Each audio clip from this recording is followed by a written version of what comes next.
Hello, दोस्तों.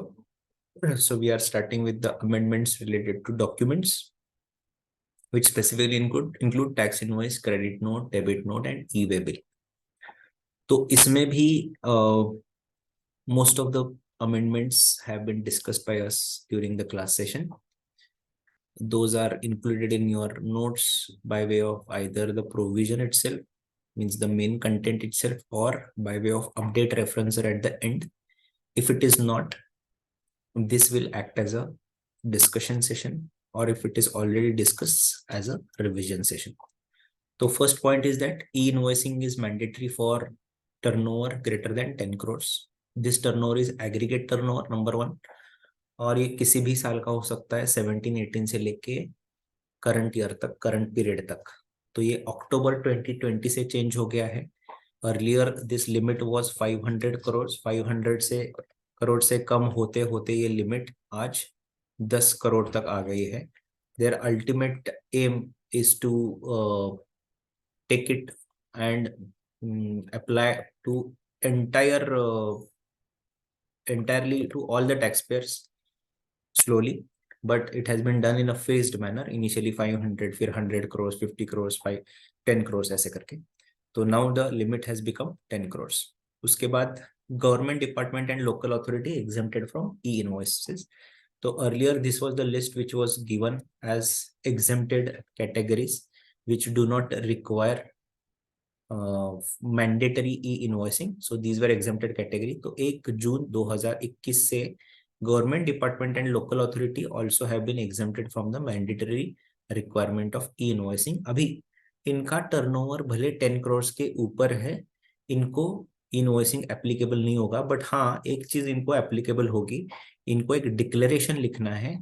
वो declaration क्या है? तो ये डिक्लेरेशन है, we hereby declare that our aggregate turnover in any preceding financial year onwards is more than the aggregate turnover notified under so and so sub rule. We are not required to prepare an invoice in terms of provisions of the said sub rule. तो ये उनको लिखना है for correct representation of the facts. इसके बाद आता है quick response code, that is QR code.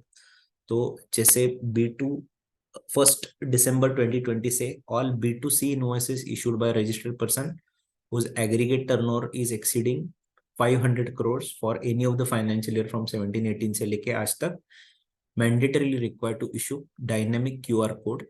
तो उस QR कोड से रिलेटेड कुछ डाउट्स थे, तो उन डाउट्स को क्लियर किया है इन द सर्कुलर 156. तो फर्स्ट पॉइंट ये दिया है कि dynamic QR code required to be provided on invoices issued to person having UIN. भी यूआईएन को जो unique identity holder number holders है उनको अनरजिस्टर्ड पर्सन यूआरपी करके ट्रीट किया जाता है. So it is a B2C supply and इसके लिए the person is required to comply with the requirement of dynamic QR code. दूसरा क्वेश्चन पूछा था कि डायनेमिक क्यूआर कोड जो ओवर द सेल्स काउंटर रहते हैं वहां पे पहले इनवॉइस रेफरेंस नहीं रहता है, पहले कोड दिखा के पेमेंट लिया जाता है, जैसे सेल्स ऑर्डर हो या रेफरेंस कोड हो, and then after the payment is received वो सेल्स इनवॉइस उनका बनता है. तो it is difficult to put the details of sales invoice and date in the QR code itself. तो इसको क्या करें? तो उन्होंने ऐसा क्लैरिफिकेशन दिया है कि as far as there is a linkage between the sales order etcetera, unique order, sales order ID and the sales invoice reference, तो ये चलेगा कि even if the invoice details are not there in QR code. और तीसरा QR code है कि तीसरा ये था कि पार्शियल पेमेंट पहले हो चुका है तो क्यूआर कोड में पूरा अमाउंट आएगा, बैलेंस आएगा. तो उन्होंने क्लियर किया है the details of total invoice value along with details of cross reference of the part payment, advance payment, adjustment done and remaining amount to be paid should be provided on the invoice. QR code में balance payment चलेगा. तो these are the 3 explanation given related to QR code, that is quick response code. Then जैसे मैंने बताया कि 16.4 का limit जो है that is changed from due date of filing return of the subsequent year September month to 30th November. Similarly, time limit for issuance of credit note in respect of supplies made in the financial year वो भी change हो गया है. उसको अभी next year के 30th नवंबर तक issuance किया जाएगा. तो the provision is similar to that 16(4) provision. Date has been extended from earlier date of September returns due date to 30th November date. तो ये एक another important change है. And then in case of issuance of e-invoice, no requirement to carry a physical tax copy of the invoice. तो invoice की copy carry करना अभी mandatory नहीं होगा. There is no requirement to carry the physical tax copy with where the e-invoice is generated. तो e-invoice का copy नहीं लेके जाना है हमें. क्या सिर्फ दिखाना है quick reference code having enabled embedded invoice reference IRN electronically उस पे होना है. तो ये दोनों के रेफरेंस से इनवॉइस उनको स्कैन करने के बाद समझ में आएगा if the authorities intercept the conveyance during the movement. तो जरूरत नहीं अभी फिजिकल कॉपी कैरी करने की. Then e-way bill generation facility to be blocked only in respect of outward movement. अभी ये क्या है? तो देखो इसमें एक प्रोविजन ऐसा था कि 138E रूल जो है which governs the e way bill related provisions. तो earlier a user was not able to generate e way bill for GSTN if the said GSTN becomes ineligible for e way bill generation in terms of rule 138, which means GSTN is blocked for issuance of e-way bill because उसने returns file नहीं किए हैं या payment उसने किया नहीं है specific periods के लिए. लेकिन ऐसा ना हो कि उसका परचेस भी रुक गया, इसीलिए एक साइड उनको अलाउ की है, एक साइड बंद की है. तो एग्जांपल से समझेंगे. Mister x registered person paying tax under regular scheme and has not filed GSTR1 for 2 months.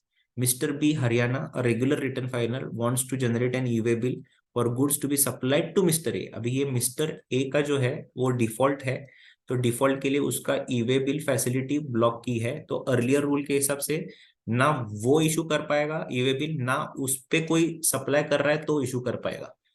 So, in terms of the amendment provisions of law, there will be no more restriction in generating of e-way bill as Mr. B, who is making outward supply, it is Mr. A's inward supply, is a regular return filer और उस पे कोई restriction नहीं है. तो Mr. A wants to generate e-way bill in respect of an outward supply of goods to Mr. H. E-way bill generation is blocked in case as it's an outward movement of goods of Mr. A who has not filed GSTR1 for past 2 months. तो अगर Mr. A को outward करना है तो ही blocking रहेगा, लेकिन उसको inward करना है तो ब्लॉकिंग नहीं रहेगा. वो परचेस कर सकता है, परचेस करने पे कोई भी ब्लॉकिंग ऑफ ई-वे बिल नहीं होगा. दूसरा बंदा उसके नाम से ई-वे बिल जनरेट कर सकता है. तो this is also we have already discussed in the classroom. तो that was related to e way bills. Thank you.